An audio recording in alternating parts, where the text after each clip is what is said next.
Investor వెళ్ళిపోవడం వల్ల మన స్టాక్ మార్కెట్లు పతనమవుతున్నాయి. ఇక చివరిగా రాజధాని అమరావతిపై జగన్ స్పందించారు సార్ రీసెంట్గా. తొలి దశకే దిక్కు లేదు, మళ్ళీ రెండో దశ అంటూ రెండో దశ భూ సమీకరణపై కొన్ని అభ్యంతరాలు వ్యక్తం చేశారు. దాంతోపాటు కొన్ని అనుమానాలు కూడా వ్యక్తం చేశారు సార్. రివర్ బేసిన్లో రాజధాని కడతారా? ఇది సుప్రీంకోర్టు మార్గదర్శకాలకు విరుద్ధం, దీనిపై సుప్రీంకోర్టు జోక్యం చేసుకోవాలి. రాజ్యాంగంలో రాజధాని అనే పదమే లేదు, ముఖ్యమంత్రి ఎక్కడ ఉంటే అదే రాజధాని అంటూ జగన్ మాట్లాడారు సార్. ఒకసారి capital, so-called capital, in a river basin. Nobody is allowed to even build a building in a river basin.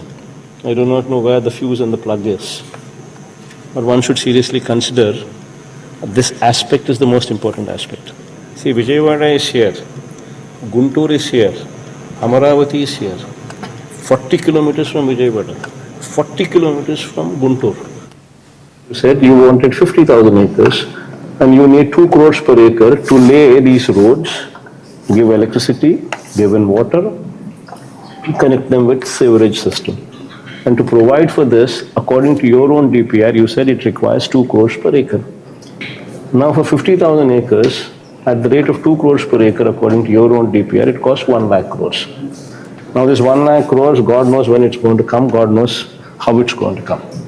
What kind of insanity is this when the first 50,000 acres itself is not developed, when the farmers are crying about it, that what have you done? Why did you take our land?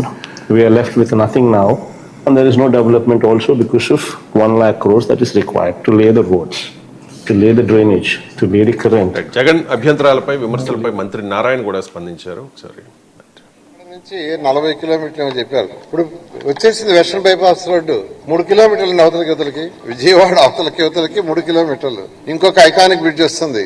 Regular గా కూర్చునే place ఏమన్నా రాజలేదు, ఎందుకంటే CM గారు ఏ ఊరికి పోతే ఎవరు కూర్చుంటారు, అది రాజధాని ఎట్ట అవుతుంది? కాబట్టి ఒక రాష్ట్రానికి ఒక రాజధాని అనేది డిఫైన్ చేయక తప్పదు. ప్రతి ఒక్క దగ్గర రాజధాని అనేది ఉండాలా, అంటే ప్రజలు ఎక్కడే పోవాలి.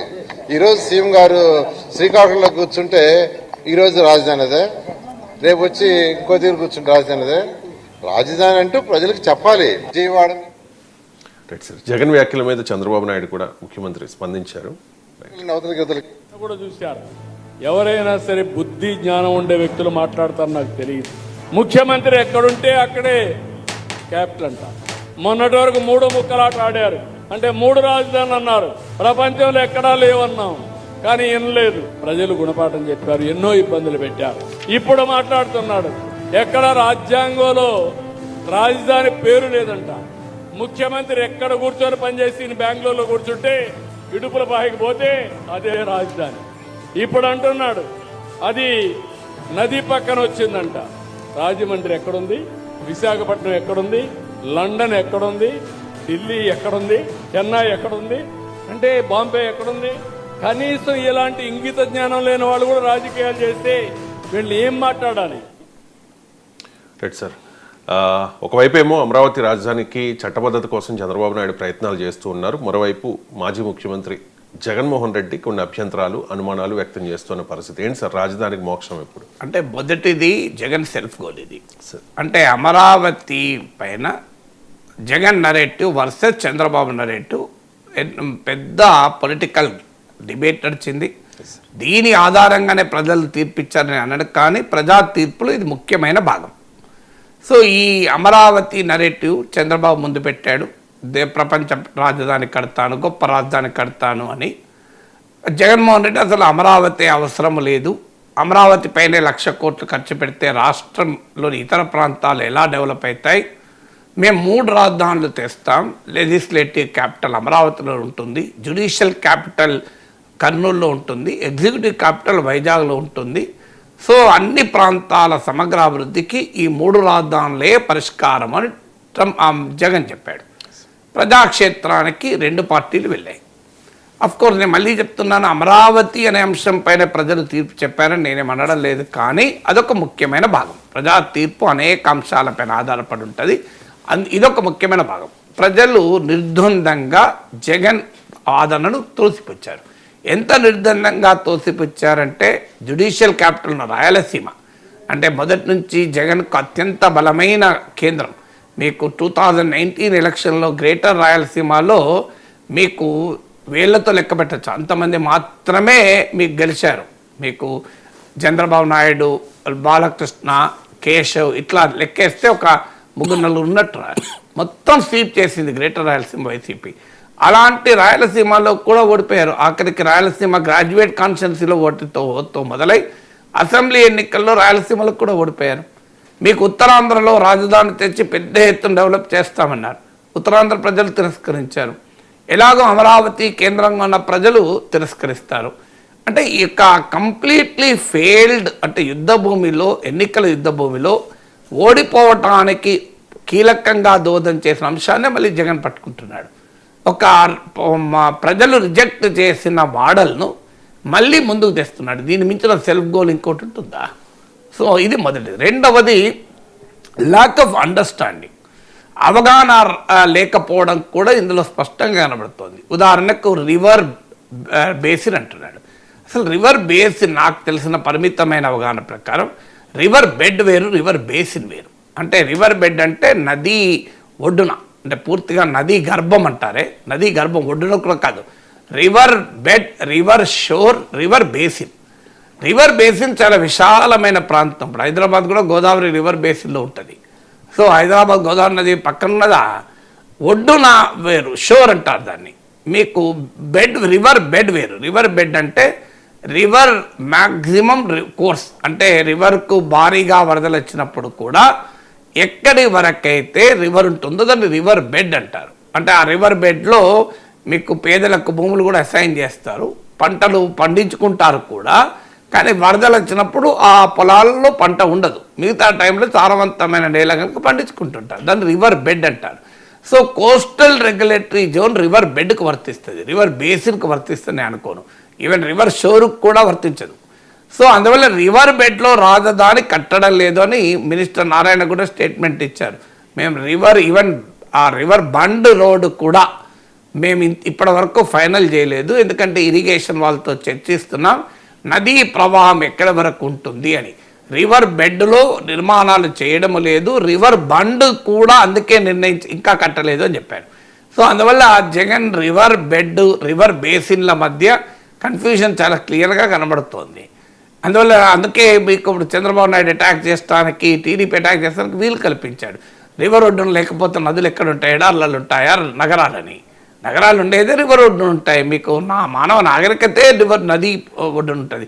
సింధు నాగరికత, నైలు నది నాగరికత, అమెజాన్ నది నాగరికత, మీకు మాస్కోవా రివర్ పక్కన మాస్కో ఉంది, థేమ్స్ నది అనుకుంటాను, దాని పక్కన లండన్ ఉంది, మీకు న్యూయార్క్ కూడా ఒక రివర్లో ఉంది, హైదరాబాద్ మధ్యలోకి వెళ్ళి రివర్ పోతుంది, రివర్ ఫ్రంట్ అంటారు దాన్ని.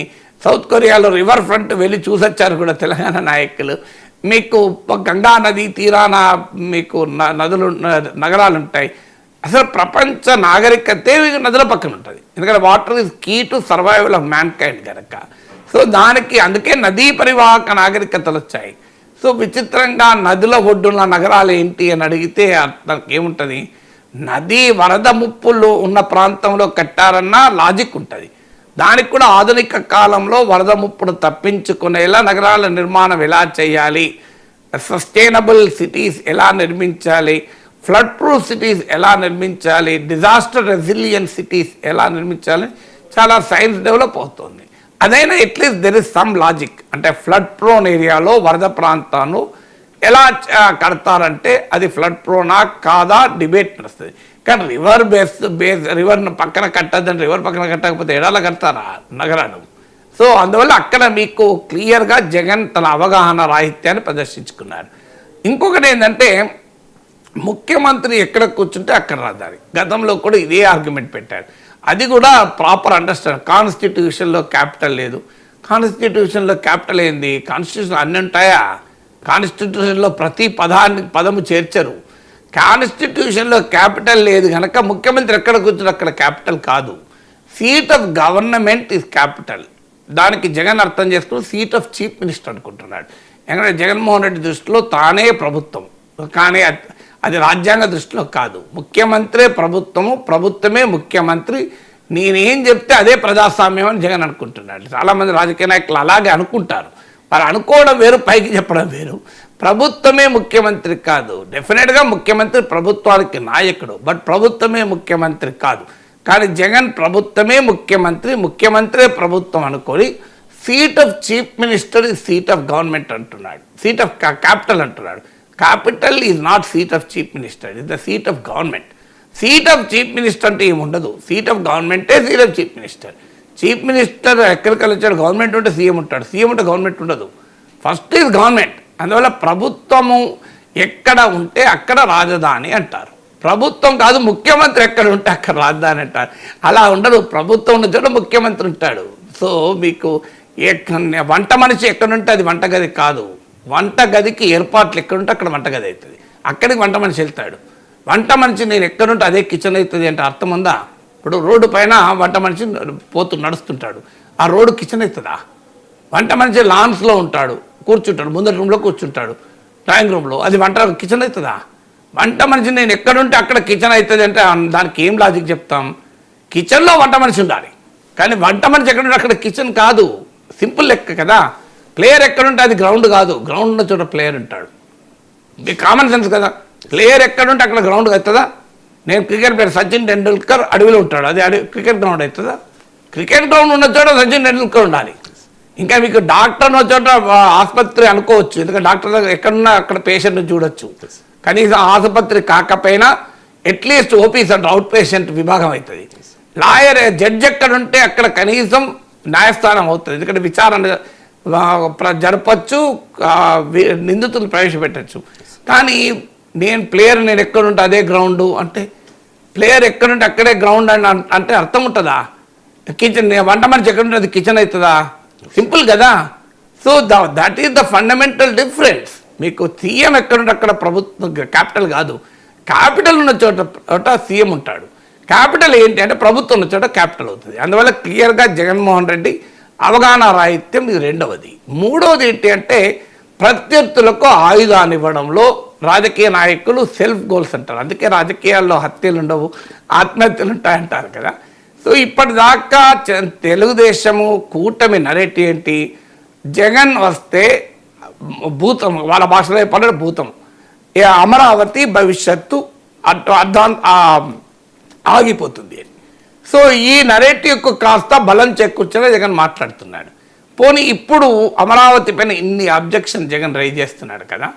2019లో ఆంధ్రప్రదేశ్ శాసనసభలో ప్రతిపక్ష నేతగా జగన్ ఈ అభ్యంతరాలు చెప్పాడా? ఏమన్నాడు?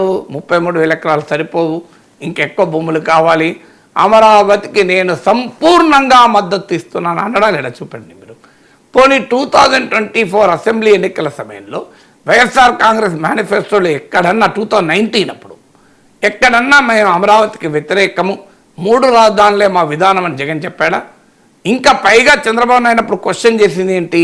మా నాయకుడు తాడేపల్లిలో అమరావతిలో ఇల్లు కట్టుకున్నాడు, చంద్రబాబు నాయుడు ఇప్పటికీ ఇల్లు లేదు, అద్దె ఇంట్లో ఉంటున్నాడు, వీకెండ్ అయితే హైదరాబాద్ పోతున్నాడు. ఇది కదా విమర్శ.